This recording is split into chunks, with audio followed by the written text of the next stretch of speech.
Eu falo que quem nunca se abriu para isso, quem nunca tentou, quem nunca buscou uma oração ou abrir a palavra e começar, faça um teste que seja, porque não tem como você não ser tocado e não ir sendo transformado. Não tem como. Sim. Não tem Sim, como. né? O único como é quando a pessoa lá dentro ela não tem a essência. Porque existe, infelizmente, isso é uma coisa que tem que ser falado, sabe, Karina? Existe na Terra pessoas que são perversas. A própria Bíblia fala disso, né? A Bíblia fala, Jesus falou assim, o homem mau... Esse tipo de pessoa, de personalidade, ela não tem como ser transformada? Ela não consegue, não. Porque ela já veio com esse isso é propósito, uma das coisas mais sei lá, sérias pra de se alguma falar. Coisa? Não é propósito, é fruto da queda. É uma consequência da maldição da queda. A terra foi amaldiçoada. Então, tudo de lindo que nós temos é só o que sobrou. Imagina que o pôr do sol que temos, que é lindo, ele é 20 ou 30% do original só. Tenta imaginar o que era o pôr do sol. Imagina que o mar e toda a beleza que nós temos natural, ela é 20, 30% no máximo do que era o original. Né? Era perfeito, né? Não existia pernilongo, não existia barata, não existia inseto, não tinha nada para os bichos comer. Nada apodrecia. Não tinha o tempo cronológico, só tinha eternidade. Adão e Eva habitavam, a terra estava dentro da eternidade. A queda foi a queda da terra. A terra caiu da eternidade para o tempo. Antes da queda, a gente botava uma cesta de fruta na mesa, a cesta não apodrecia, ela continuava intacta, a fruta não estragava. Não tinha, a gente não ficava com CC, a gente não ficava com bafo, não dava remela no olho, a gente não sujava o cabelo. Não envelhecia. Não envelhecia. Né? Provavelmente não tínhamos intestino. Por quê? Porque não estragava. Uhum. Não tinha que eliminar nada. Então, é um mistério muito profundo, né? O que era antes. E, na verdade, assim, para algumas pessoas é muito desafiador entender. E nós temos que ajudar as pessoas a entenderem o que nós estamos fazendo aqui, né? Nós estamos cumprindo um tempo, né? Todo mundo tem um tempo. E o tempo, você tem que fazer dele o que Deus quer. Porque viver para você e para mim, para a gente viver para a gente, chega uma hora que fica sem sentido. Sabe, é uma das coisas mais difíceis de entender. Pelo ser humano, às vezes, não vale a pena. As pessoas, não, vou fazer pela minha família. Chega uma hora que não faz sentido, porque ninguém te dá de volta o que tu fez. Sabe, nossos filhos, eles não podem nos dar de volta todo o sacrifício que a gente tem. Mas Deus vê o que os nossos filhos não veem. Entendeu? Então, para Deus, vale a pena. Tudo que eu fizer da minha vida, faço para o Senhor. Tudo que eu fizer do meu trabalho, faço para o Senhor. Tudo que eu fizer de estudo, faço para o Senhor. Mas terminando de falar sobre os perversos, né? Existe na terra, e Deus fala, né? Jesus falou assim, o homem mau, se ele falou é porque tem. Do mau tesouro do seu coração tira o mal. E o homem bom do bom tesouro do seu coração tira o bem. Beleza, então tem o homem mau. O que é o ser humano mau? É o perverso que a Bíblia fala? Tem o perverso. São pessoas que nascem com essa semente, esse mal no coração. São pessoas que elas têm a maldade enraizada. É uma quantidade menor de pessoas? Eu creio que sim. Eu creio que tem mais gente boa no mundo do que mal. Eu creio, tá? Eu creio que Deus quer salvar muita gente. Aleluia. Mas nós não podemos ser ignorantes acerca da palavra. Porque eu já vi muito crente falando que tudo é demônio, tudo é o diabo, atribuindo tudo ao diabo. E tem coisa que o diabo só faz um pezinho em cima, porque a pessoa já é ruim. Entendeu? Tem gente que é perverso. Tem gente que é mau. Então, quando a pessoa é má, aí é onde Deus vê e não encontra lugar de arrependimento naquele coração. A pessoa não quer. E, infelizmente, a igreja é alvo de muitos perversos. Porque muitas pessoas más, elas veem a igreja como um local propício para se fingir ser bom. Então, tem um ditado muito interessante que diz assim, de todos os homens maus da terra, os mais maus são os religiosos maus.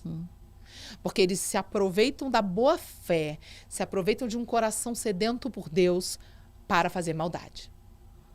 Então, de todas as áreas de maldade, o pior é quando alguém se disfarça de bem. E foi o que Jesus falou, né? Se o seu olho tem luz e essa luz for treva, quão grande treva vai ser. Ou seja, ele estava falando daquelas pessoas que passam um ar de bondade, sabe? De luz. Sabe aquela pessoa que tem uma falsa luz?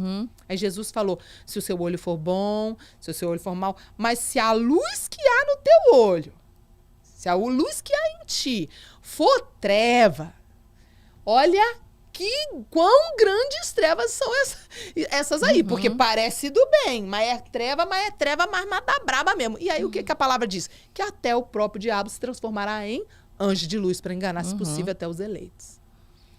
Então a gente precisa ter consciência dessa realidade. Pastores que nos ouvem têm que ter consciência. Como reconhecer? Assim, Olha, você vai ficando mais sensível, né? Conforme você vai... precisa ver o hábito, primeiro, de transparência. Porque 1 João 1,7 nos dá um segredo. 1 João 1,7, o hábito de transparência fala muito sobre isso. Em 1 João 1,7 diz assim, Jesus, né? A gente sabe que foi João que falou, mas a gente sabe que esse é um ensino de Jesus, porque é óbvio que um princípio já foi falado por Jesus em vários outros momentos. Mas ali, o João, né, que era o discípulo amado, o favorito de Jesus, né, o dengoso de Jesus ali, ele tinha muita intimidade. Ele ouvia muito, andou muito colado com Jesus, então com certeza, né? Ele fala assim, se andarmos na luz, 1 João 7, se andarmos na luz, como ele, né, na luz está Jesus, na luz está Deus, na luz está, aí vão ter as consequências de andar na luz. Primeira coisa, as pessoas não analisam o texto. Andar na luz, as pessoas pensam que é andar com Deus, porque Deus é a luz, está muito raso. Andar na luz não é andar com Deus na luz divina, tá muito figurado, tá muito sentido figurado, é prático. Prático é, se andarmos sem segredo. Porque se eu apagar todas as luzes aqui dessa sala, a gente, pra sair, vai ter que sair tateando daqui. Meu Deus, acabou a luz, a gente vai ter que sair batendo a mão, certo? Mas se eu acendo a luz, não tem mais segredos. Então, se eu andar sem segredo, se eu não tiver segredinho, se eu não tiver vida dupla, se eu não tenho uma vida falsa, se eu não tenho as embaixadas secretas dentro de mim. Se precisar esconder certas coisas, né? Rápido. Né? É muito rápido falar com você, ó. Funciona rápido demais, ela pega muito rápido. É exatamente isso. Se eu não tô com nada obscuro, se eu andar na luz, como ele andou na luz, ele não escondia nada. Os fariseus foram fazer uma pergunta para ele que ele não podia responder. Aí ele falou, tá, eu respondo se vocês me responderem uma pergunta. O batismo de João era dos homens ou de Deus? Ele não mente, porque ele não consegue mentir, porque ele é a verdade. Mas ele pega e joga uma. Aí eles não conseguimos responder, então também não respondo. Sabedoria, né? Então ele andava na luz, né? Ele não mentia, então ele não escondia, ele não mentia, ele não ocultava. Aí olha as consequências. Se andarmos na luz como ele está na luz. Primeira consequência, teremos comunhão uns com os outros. Relacionamentos vão fluir, não vai haver segredos, o diabo não vai conseguir agir contra nós. E a segunda consequência, o sangue de Jesus Cristo, seu Filho, nos purifica de todo pecado. Ou seja, eu vou viver libertação pelo poder do sangue de Jesus na minha vida, que é o poder de quebrar qualquer outra aliança contrária a Deus, qualquer outro vínculo do meu passado vai ser quebrado se eu andar sem segredo. Então eu tenho que andar na luz para eu ter comunhão com as pessoas. E aí eu vou discernir, lógico, quem é perverso. E eu tenho que ver se a pessoa anda na luz. Porque o perverso não anda na luz. O perverso tá cheio de segredos, porque ele faz muita coisa má. Por isso que muitas pessoas acabam se afastando, né? Até tem gente que fala, nossa, você perdeu muitos amigos, as pessoas parecem que começaram a se afastar de você. E mesmo a gente sem fazer nada, o fato da gente mostrar uma outra postura, uma outra vivência, parece que as pessoas... elas se sentem culpadas das próprias coisas que estão fazendo. Eu não sei se é isso. É assim que eu percebi. Acabam se afastando muitas delas, assim. Ou porque não querem entender a palavra, não querem ficar perto da luz para não ver os próprios pecados, né? Tem um ditado que é assim, os demônios que estão nas pessoas se irritam com a presença do Espírito Santo em você. É ameaçador. Depois que você recebe Jesus, você tem o Espírito Santo, você anda com uma escolta de anjos, você não vê, tem anjos específicos para andar com cada filho e filha. Então, quando você entra num ambiente onde as pessoas têm demônios, você não vê, mas tem um bate-boca entre anjos e demônios ali que a gente não tá vendo. Às vezes uma irritação é um bate-boca que tá tendo no mundo espiritual. Você entra num ambiente, tem 2 anjão, um de cada lado, e os capirotos ali, os bichos ali na pessoa, aí começa. O que você tá fazendo aqui? Você trouxe essa filhinha aí de Deus aqui pra quê? Aí o anjo, cala a boca, fica no teu lugar. Aí, cala a boca nada, não sei o quê. É um barraco, né? No mundo espiritual, que a gente não tem ideia de que isso acontece, né? Mas acontece mesmo, é real. Quem tem visão aberta, tem pessoas, eu tenho amigos e amigas que têm visão aberta, assim, o tempo inteiro. Eles veem o tempo inteiro isso. Sabe, assim, é uma realidade o mundo espiritual. Nem todo mundo vê, né? Até porque tem gente que não tem estrutura emocional para ver. Desmaia, dá um troço, infarta. Mas é real, né? Então eu vejo que muita gente se afasta porque o que tá nelas não aguenta. Fica perto.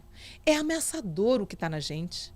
A luz, entendeu? Tem uma cena de um filme do Senhor dos Anéis, que eu acho que é uma cena que o Frodo vai, não sei se você já assistiu, ele vai e entra dentro de uma caverna que tem uma aranha gigante, e ela vai matar ele, a aranha, uma coisa assim. Não me lembro. E aí ele tem uma luz que a elfa deu de presente para ele, que é a luz, o autor, né, do Senhor dos Anéis era cristão, né? Então tem muitas figuras, tem muita analogia ali. Então ele pega aquela luz e quando ele levanta a luz, a aranha sai correndo. Porque ela não aguenta, é repelente. A luz, a santidade, a presença da santidade de Deus representa isso, né? É repelente de demônio. A coisa mais linda é quando você anda em santidade, você começa a viver uma proteção espiritual que você fala, todo mundo daria dinheiro por isso, daria qualquer coisa por isso. Como é que se conquista isso? Obedecendo a Deus. Não é só orando. Detalhe. Orar é um relacionamento. Né? Relacionamento, mas eu preciso entendimento e obedecer. Eu preciso obedecer, porque eu posso orar. Porque e eu percebo oração isso que não produz mudança? Isso, eu percebo isso na minha vida. Porque eu orava antigamente, quando eu precisava. Nunca tinha aberto a Bíblia. Não tinha entendimento, não tinha entrega, não tinha doação. A Bíblia, Karina, é um ato de obediência. Então, eu não tinha... Como que eu poderia obedecer algo que eu nem sabia, o que eu tinha que fazer? Como é que então, você vai saber o que fazer, né? Eu só sentia mudança na minha vida. Talvez as pessoas não venham por fora, mas principalmente interiormente, quando passei realmente a entender e querer obedecer prontamente. Uau. Então, é por isso que eu incentivo tanto as pessoas a não ficarem só fazendo uma oração, orando e pedindo, e não buscando entendimento, não buscando obediência. Sim. Isso é tão importante. As pessoas têm medo de mudar. As pessoas têm medo porque a palavra obediência para as pessoas é associada com uma questão ditatorial, com uma questão de opressão. Mas que elas não entenderam que é diferente o mundo espiritual, a presença de Deus das trevas, né?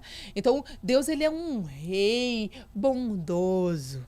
Se você entender um pouco sobre realeza, sobre monarquia, e você começar a trazer isso para a palavra de Deus, você vai abrir um entendimento das Escrituras de uma maneira muito rica, né? Eu me lembro quando eu conheci um pastor que ele já faleceu, chamado Miles Monroe, e ele ensinava muito sobre reino, e isso foi muito impactante para minha vida, porque ele cresceu numa colônia da Inglaterra, e aí ele chegou no Brasil para pregar e ele disse assim, olha, vocês têm dificuldade de entender alguns textos, porque vocês moram numa democracia.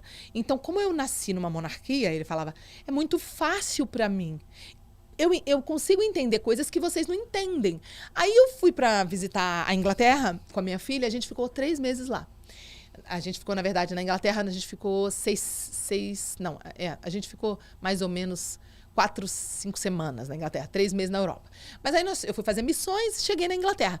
E na Inglaterra eu fiquei fascinada, porque o pessoal da igreja me contava que tinha histórias de brasileiros que não sabiam como é que funciona reino. E que no verão é muito lindo. As praças ficam floridas, tem jardineiros da rainha espalhados por toda a Inglaterra, né? E principalmente em Londres. E aí, eles me contaram que teve um rapaz que saiu, bebeu, ficou bêbado, virou à noite, local na praça, arrancou 2 flores, botou na cabeça, segurou as flores. E que em 10 minutos tinham 2 carros de polícia para prender ele. Porque, qual era o crime dele? Ele arrancou flores da praça, que a praça é o quintal da rainha. E o que é? Você entendeu o que é reino? É difícil pra gente entender. todo o território pertence ao rei ou à rainha. Então, é tudo do rei. Então, quando ele tirou, o carro de polícia veio e falou, você violou uma regra, você não pode, essa flor não é sua, essa flor é da rainha. E aí ele, eu não sabia, me desculpa. Aí eles fizeram ele ajoelhar, olha bem. Beijar a bandeira. Fazer um juramento de fidelidade à bandeira, à rainha, ao país. E liberaram ele e disseram, nós vamos te dar uma única chance. Se você fizer de novo, tá aqui fichado, ó. Se você fizer de novo, você vai ser expulso do país. Então, mais ou menos, é isso que acontece. Porque a gente não entende muito o que é o reino, né? O reino é um lugar que Deus é dono de tudo.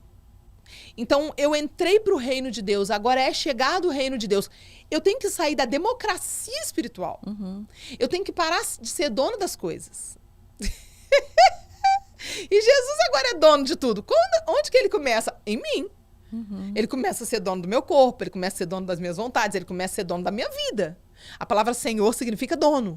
Então, um crente que diz assim, eu sou crente e eu vivo o reino, mas ele faz o que ele quer, ele não renuncia às suas vontades, e ele só faz o que quer, ele não faz o que Deus quer, ele é dono da própria vida, dono do próprio nariz, ele não tá no reino, ele tá na democracia espiritual.